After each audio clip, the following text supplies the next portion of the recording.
कभी एक समय की बात है, जंगल में एक सुंदर कन्या रहती थी जिसका नाम शकुंतला था। वह ऋषि विश्वामित्र और अप्सरा मेनका की पुत्री थी। शकुंतला का पालन पोषण ऋषि कण्व ने किया था, जिन्होंने उसे बचपन में जंगल में पाया था। एक दिन जब शकुंतला जंगल में फूल तोड़ रही थी, राजा दुष्यंत, जो शिकार के लिए जंगल में आए थे, उससे मिले। राजा दुष्यंत उसकी सुंदरता से मंत्रमुग्ध हो गए और तुरंत ही उसके प्रति प्रेम में पड़ गए। उन्होंने शकुंतला से विवाह का प्रस्ताव रखा और शकुंतला भी राजा के आकर्षण से प्रभावित हो गई। दोनों ने जंगल में एक साधारण विवाह किया, जिसे प्रकृति और देवताओं का आशीर्वाद प्राप्त था। विवाह के बाद राजा दुष्यंत को अपने राज्य की राजधानी वापस लौटना पड़ा। जाते समय उन्होंने शकुंतला को अपनी प्रेम की निशानी के रूप में एक शाही अंगूठी दी और वादा किया कि वे जल्दी ही उसे लेने वापस आएंगे। शकुंतला बड़े उत्साह से राजा की प्रतीक्षा करती रही, परंतु दिन हफ्तों में और हफ्ते महीनों में बदल गए, पर राजा दुष्यंत का कोई पता नहीं चला। इस बीच शकुंतला को पता चला कि वह दुष्यंत के पुत्र को अपने गर्भ में धारण कर रही है। वह अपने पति के लौटने का बेसब्री से इंतजार कर रही थी ताकि वह उसे इस खुशी का समाचार दे सके। एक दिन जब शकुंतला अपने पति के ख्यालों में खोई हुई थी, ऋषि दुर्वासा उनके आश्रम में आए। शकुंतला उनका उचित स्वागत नहीं कर पाई, जिससे ऋषि दुर्वासा क्रोधित हो गए। क्रोध में आकर उन्होंने उसे शाप दे दिया कि जिसे वह सोच रही है वह उसे भूल जाएगा। जब दुर्वासा जाने लगे, तब शकुंतला की एक सखी ने उन्हें सारी परिस्थिति बताई, जिससे ऋषि को अपनी गलती का एहसास हुआ।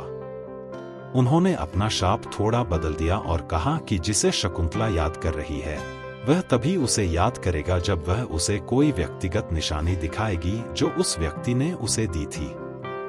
समय बीतता गया और शकुंतला राजा दुष्यंत की प्रतीक्षा करते करते थक गई। अंततः वह अपने साथियों के साथ राजधानी की ओर चल पड़ी। यात्रा के दौरान एक नदी पार करते समय शकुंतला की वह अंगूठी अनजाने में नदी में गिर गई और वह इसे देख भी नहीं पाई। जब शकुंतला राजा दुष्यंत के महल पहुंची और उसे अपने विवाह की याद दिलाने की कोशिश की, तो वह स्तब्ध रह गई। दुष्यंत ने न तो उसे पहचाना और न ही उसे कुछ याद आया। वह अंगूठी, जो उनके प्रेम और वचनबद्धता की निशानी थी, यात्रा के दौरान खो चुकी थी। दिल टूटने के बाद शकुंतला वापस जंगल लौट गई और वहां उसने अपने पुत्र को जन्म दिया, जिसका नाम उसने भरत रखा। भरत एक वीर और महान बालक बना, जिसने अपने माता पिता की सभी गुणों को विरासत में पाया। इस बीच एक मछुआरे ने एक मछली के पेट में वह शाही अंगूठी पाई। उस अंगूठी को देखकर उसने इसे राजा के महल में पहुंचाया। जब राजा दुष्यंत ने अंगूठी देखी, तो उसे शकुंतला की सारी बातें याद आ गईं। गहरे पछतावे और खुशी के साथ राजा दुष्यंत ने तुरंत शकुंतला को ढूंढने का निश्चय किया।